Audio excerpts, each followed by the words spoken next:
Hey guys, this video, training video, is titled Communication. So this is just a general blanket cover of different communication topics. So we'll dive in.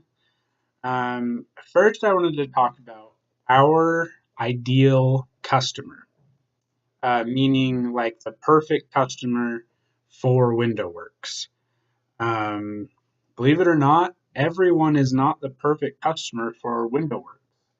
I made a little list here. Our ideal customer is ecstatic with our work. They're extremely happy. They're so grateful to have you out. They pay easily. They want us back out to clean their windows. They sign with a signature for a window cleaning service agreement. They're very easy to deal with, and they are respectful. They're not condescending to you. They're respectful. Our not ideal customer is number one, not respectful to you. They're disrespectful.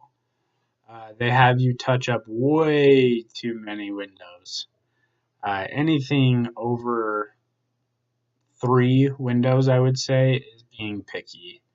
Those customers are not our ideal customers. These customers will talk down to you and for some reason, think that you're less of a human than they are, which is unacceptable to me. Um, just know that I have your back.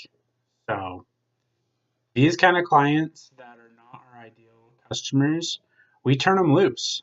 We clean their whole house, and if they are being not an adult and respectful to you, I've completely said, you know what? Just pack up the van, let's go home without being paid. Yep, that's right. And where I learned this trick was from a book called The Pumpkin Plan. It's awesome. And its main rule is we don't do business with dicks. Yep, you heard that right.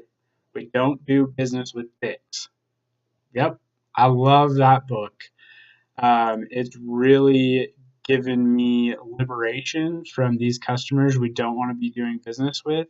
And to be honest, most of our customers are our ideal customers, and we love them and they love us. And the ones that don't, we don't do business with them. Simple as that. So know that I've got your back. I wanted to let you know the process when you do get a disrespectful customer is number one, bite your tongue. If you go into that argument with them and start being disrespectful like they are, it's very hard for me to pull you out of that hole that you've dug. Number one is bite your tongue, and you just say, okay, I just need to talk to my boss first. And you'll either call me or my wife, Chelsea, or the admin and talk over what's going on. And what's really important when you have these phone calls is you step away. You don't call with the customer listening to what we're talking about, especially on speakerphone. You tell the customer, okay, I'm going to go out here and call my boss, go on the other side of the van, go in the van, call me, explain to what's going on, and then we'll go from there. It's really easy. I just wanted to let you know our process for dealing with these kind of customers, and know that I have your back. Um, Again, when you have questions, like for instance, do not think about elephants. What are you thinking about? Elephants, right?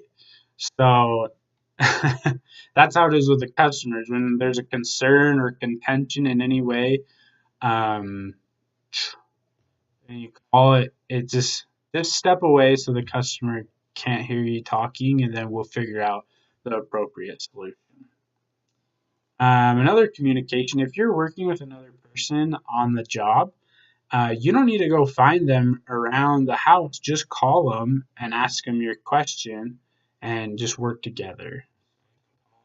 And then if you're texting each other, just make sure to text one another back and say, yes, I got it, or okay. So then that other window cleaner, somebody else knows, like, okay, we're good to move on.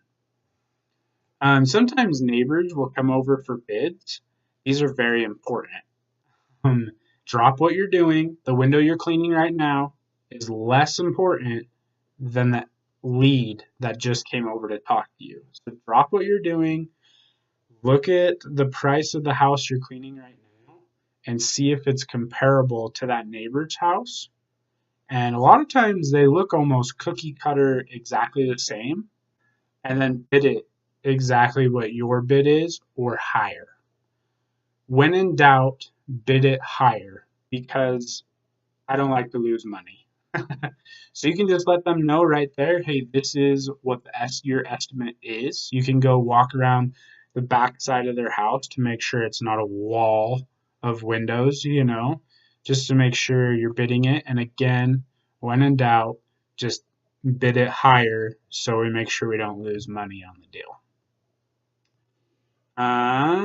Let's see. If you're cleaning the outside and inside of the home, you usually want to go on the inside first to get all the screens out so you can clean the outside good. Sometimes you're not able to get the screens out, and I'll just still, with the water-fed pole, clean the window with the screen on. And you'll see videos about that. Another one is, if you don't let me know, then guess what? I don't know.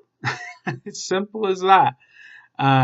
If you see anything fishy going on, or you recognize something missing, or the tire is low on the truck or van, and you don't tell me, I don't know. So same with also your work environment.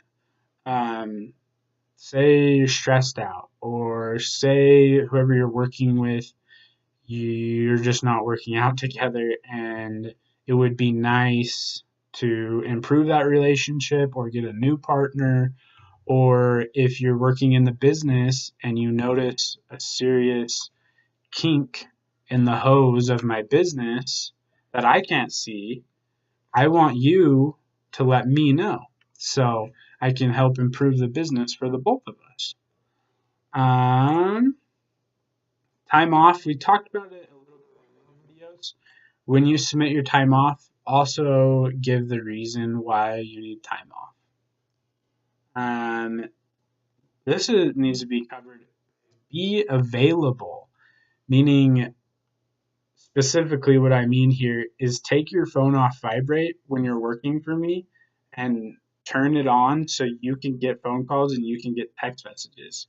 I've had window cleaners go the whole day and then they text me in the evening when I've had 3 or 4 questions or important things that I needed them to relay to the customer, and they never got the message because their phone was on silent. So take that off silent, take it off vibrate, and make sure you're available. And then last one I'll cover in this video, communication, is what if the customer is not there when you show up? This is just fine. If you go to the Service Autopilot app, you can actually click on the customer's information, and then you need to call them from your phone or text them from your phone. You just copy the number, and then whatever phone you have, paste it in your texting, or call it just as you would do a normal phone call from your personal phone, and say, hey, we're at your house. We're going to go ahead and get started on the outside of your window cleaning. And, 100% of the time, the customer's okay with it. There's a rare time they're not. And then you're good to start on the outside. So that's just a few communication things. Know our ideal customer. Know who our non-ideal customer is. Don't think about elephants, meaning step away and give me a call. Let's talk. Make sure you bite that tongue, or I can't dig you out of the hole you've dug. And be available. So That's what we've covered in this video, and thank you for watching.